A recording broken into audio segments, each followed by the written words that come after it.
Bonjour, aujourd'hui nous allons parler des capteurs en électricité automobile. Alors, les capteurs sont comme nos yeux pour regarder une situation et envoyer l'information à l'ordinateur qui doit l'analyser pour savoir si elle est bonne ou pas. Alors, pour ce cas, nous allons parler d'un capteur magnétique que nous retrouvons souvent au niveau des roues de notre voiture. Donc, c'est un capteur denté comme ceci qui prend l'information de nos roues pour l'envoyer à l'ordinateur, souvent au niveau du freinage des freins ABS ou de la vitesse.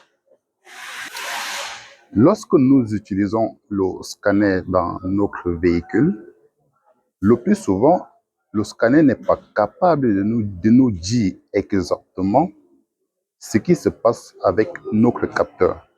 Alors, le scanner peut nous dire que notre capteur est défectueux et nous devons toutefois confirmer cette information avant de remplacer le capteur.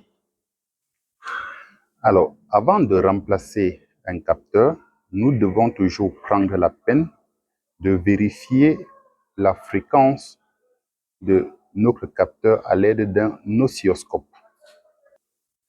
Là, je mesure à l'aide de mon oscilloscope la fréquence de rotation de mon capteur de vitesse.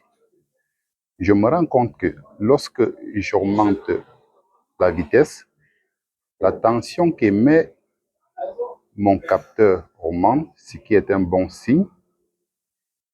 Et comment savoir que mon capteur est en mauvais état?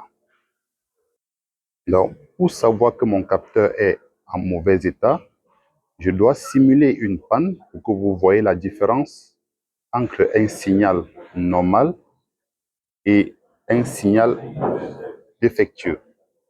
Donc là, si mon capteur émet un signal au niveau de mon oscilloscope de cette forme, plutôt que cet autre, cela indique un problème au niveau de mon capteur.